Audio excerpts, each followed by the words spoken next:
किसी की जीत का गुलाल अक्सर किसी को मलाल से भर देता है।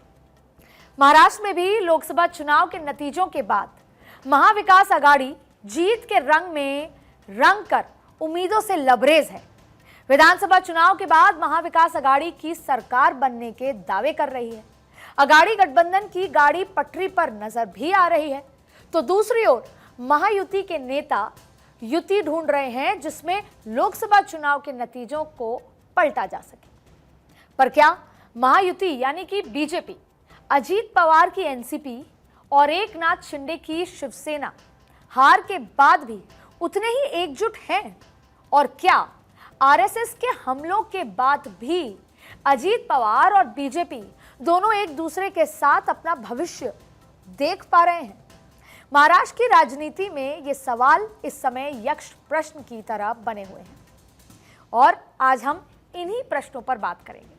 नमस्कार, मैं हूं अदिति नागर। आज की पॉलिटिकल कॉरिडोर में इन्हीं सवालों का जवाब तलाशने के लिए आई हूं और आपको समझाऊंगी कि महाराष्ट्र की राजनीति में इस समय क्या कुछ चल रहा है।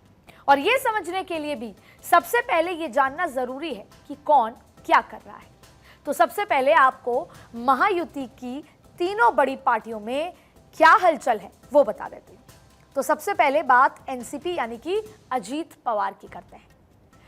वो यूं क्योंकि अजीत पवार के सामने चाचा पवार की दीवार भी है और महायुति में एकनाथ शिंदे और बीजेपी के सामने अपना कद भी ऊंचा रखने की चुनौती है। क्योंकि अजीत पवार जानते हैं कि लोकसभा चुनाव के नतीजे अगर विधानसभा चुनाव में भी दोहराए गए तो उनकी एनसीपी का भविष्य तो अंधेरे में होगा।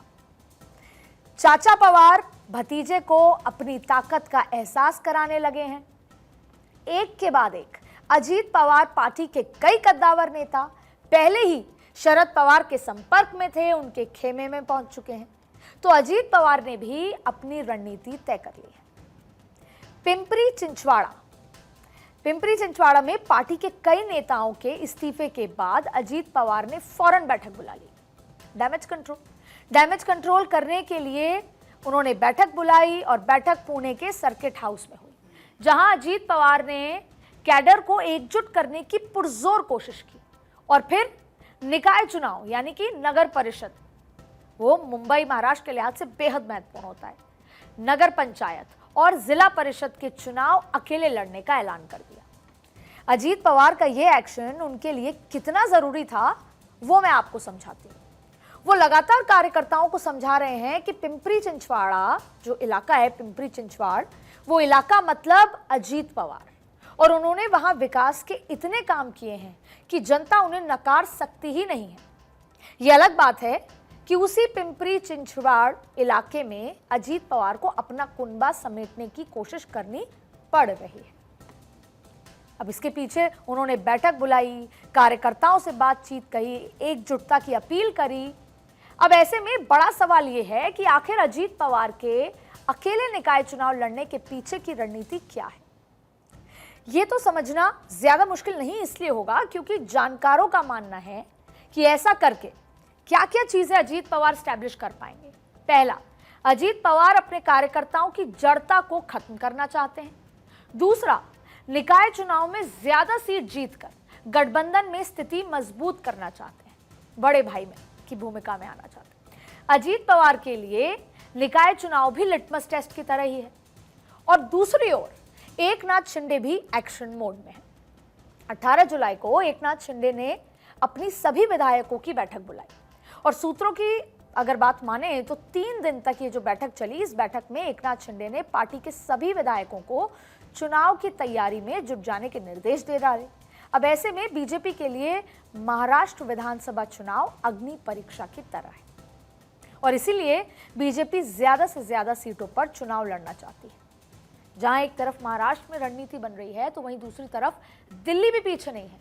दिल्ली में हर स्तर पर महाराष्ट्र को लेकर जो बड़े रणनीतिकार हैं बीजेपी के, वो रणनीति तैयार कर रहे हैं।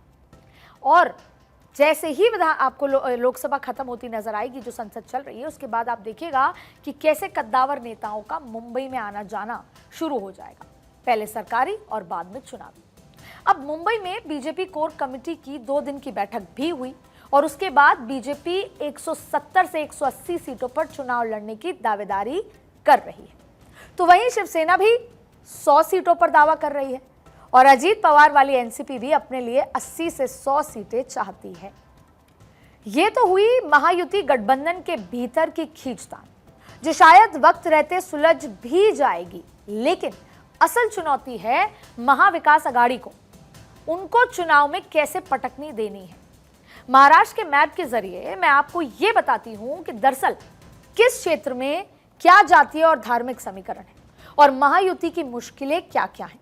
विधानसभा सीटों के हिसाब से कोंकण रीजन सबसे बड़ा क्षेत्र है। मुंबई सिटी, मुंबई सबर्ब, ठाणे, पालघर, रायगढ़, रत्नागिरी और सिंधुदुर्ग समेत ये तमाम जो इलाके हैं उसमें विधानसभा की 75 सीटें हैं। अब देखिए, वैसे तो इस इलाके में बीजेपी, शिवसेना, एनसीपी और उद्धव ठाकरे की शिवसेना के अलावा कांग्रेस का भी अपना वजूद है। अब देखिए, कोंकण क्षेत्र में मुंबई, ठाणे से सटे शहरी इलाके भी आते हैं और इसीलिए अर्बन वोटर की पकड़ यहां मजबूत है। लेकिन कोंकण रीजन में 18 से 20% मुसलमान वोटर भी हैं। अब ऐसे में यहां पर समाजवादी जो पार्टी है और ओवैसी की पार्टी AIMIM भी अपनी मौजूदगी दर्ज कराते आए हैं। साथ ही साथ हिंदुत्व और मराठी अस्मिता का झंडा उठाए राज ठाकरे की MNS का भी इस इलाके में अपना प्रभाव है।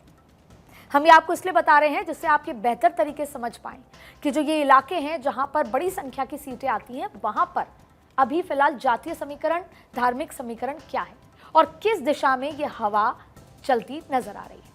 अब देखिए, कोंकण के बाद आते हैं हम सबसे बड़ा इलाका जो है विदर्भ रीजन, नागपुर और अमरावती, ये वो डिवीजन है और इनको मिलाकर बनता है विदर्भ में विधानसभा सीटें आती हैं 62 और ऐसे में विदर्भ में दलित आबादी भी है, काफी डोमिनेटिंग आबादी मानी जाती है और इस इलाके में किसानों की क्या क्या मुद्दे रहे हैं, किसानों की आत्महत्या के मुद्दे रहे हैं, बेरोजगारी का मुद्दा रहा है, नक्सलवाद का रहा है, कुपोषण जैसी समस्याओं का गंभीर मुद्दा यहाँ पर रहा है। एक जमाना ऐसा भी था कि विदर्भ कांग्रेस का गढ़ माना जाता था। करीब 5 दशक तक विदर्भ में कांग्रेस का एक छत्र राज था। फिर आया 2014 और उस समय चुनाव में बीजेपी ने यहां सेंधमारी करने में कामयाबी हासिल की। हालांकि ये बात अलग है कि 2024 के नतीजे बीजेपी के पक्ष में इस इलाके के नहीं रहे हैं, लेकिन ऐसे में बीजेपी यहां खास तौर पर फोकस इसीलिए कर रही है कि वो अपना खोया हुआ जो सेंधमारी वो कर चुकी थी, जहां पर वो राज कर चुकी थी, वहां पर एक बार फिर से सेंधमारी की कोशिश कर। अब बात है मराठावाड़ा की। मराठावाड़ा की बात करें तो महायुति के लिए ये इलाका इस बार सबसे बड़ी चुनौती है। 46 सीट्स आती हैं यहाँ से और 46 सीटों वाले मराठावाड़ में मराठा आरक्षण एक सबसे बड़ा मुद्दा है। मनोज जरांग पाटिल, इन्होंने बड़ा आंदोलन भी किया और इनके आंदोलन के बाद ये मुद्दा लगातार तूल पकड़ रहा है। महाराष्ट्र की आबादी में मराठा 28% माने जाते हैं और अगर परंपरागत तौर पर मराठा कांग्रेस और शरद पवार वाली एनसीपी के समर्थक रहे हैं, इसीलिए 2014 में बीजेपी ने इस वोट बैंक में भी सेंध लगाई। लेकिन अब मराठा आंदोलन की आंच में बीजेपी के लिए अपने दावेदारी को बचाए रखना मुश्किल नजर आ रहा है। राज्य पिछड़ा वर्ग आयोग के एक सर्वे के मुताबिक मराठों की एक उपजाति कुणबी पहले से ही ओबीसी के तहत आरक्षण का लाभ मिलता है।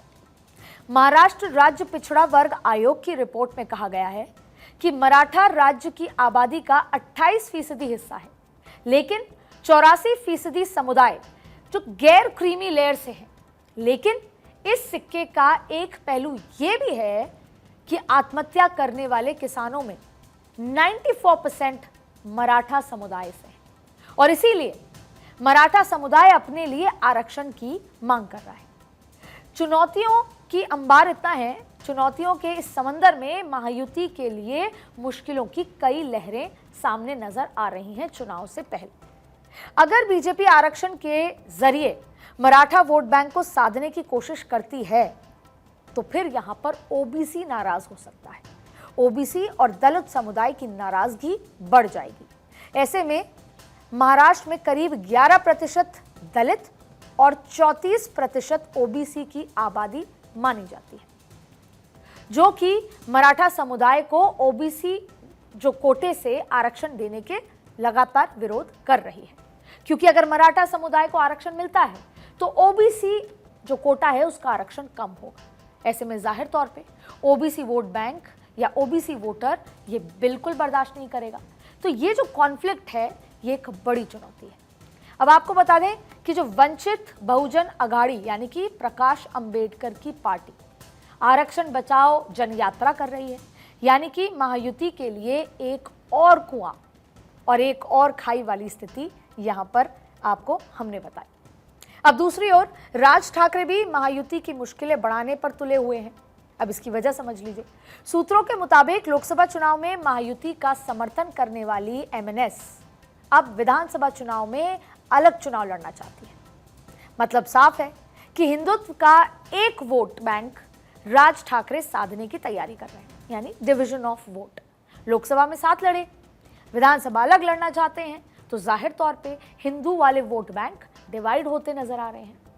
अब बीजेपी इन चुनौतियों से वाकिफ भी है और इस पर काम कर भी रही है।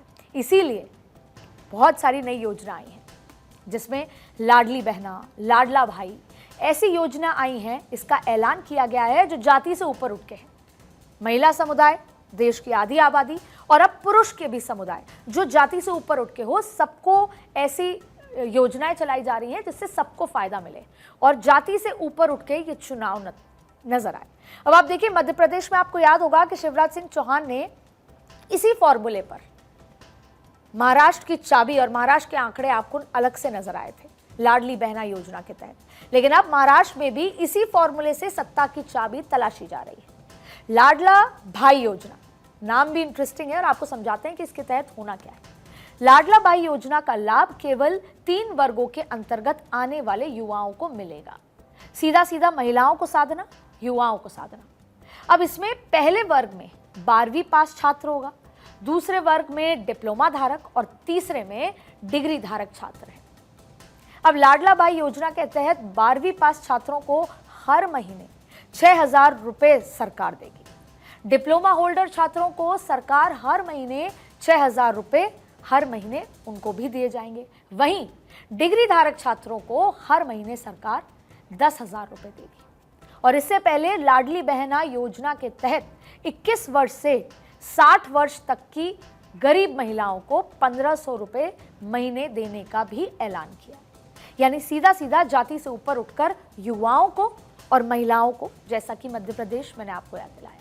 अब देखिए, शिंदे सरकार ये सारे ऐलान कर चुकी है और ये भी कहते हैं कि 2019 के चुनाव में मोदी सरकार को एक नए वोट बैंक ने सबसे बड़ी मदद की थी, वो था लाभार्थियों का वोट बैंक।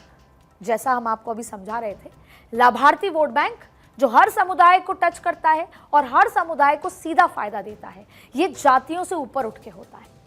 इसीलिए प्रधानमंत्री कहते हैं कि गरीब, किसान, युवा, महिला, मेरे लिए ये जातियां हैं, ना कि जो जाति वर्ण जो जिस तरीके से डिस्क्रिमिनेट किया गया है। अब देखिए, ये लाभार्थी वोट जो पूरा बैंक होगा, वोट बैंक, हर जाति और संप्रदाय के बंधन से मुक्त था। तो अब महायुति भी अपने लाडले भाई और बहनों के जरिए सत्ता में वापसी का सपना संजोए है और शायद इसे ही राजनीति कहते हैं। पर राजनीति के परख रखने वाले एक बात कहते हैं कि यहाँ सपने भी खुली आंखों से देखे जाने चाहिए, क्योंकि आंखें बंद होती हैं और खुलते खुलते सपने दम तोड़ देते हैं। इसीलिए उम्मीदों के आंगन में अभी कई फूल खिलेंगे और कई सपने बुने जाएंगे। महायुति इन सपनों को पंख देगी और अघाड़ी सपनों पर चोट करेगी।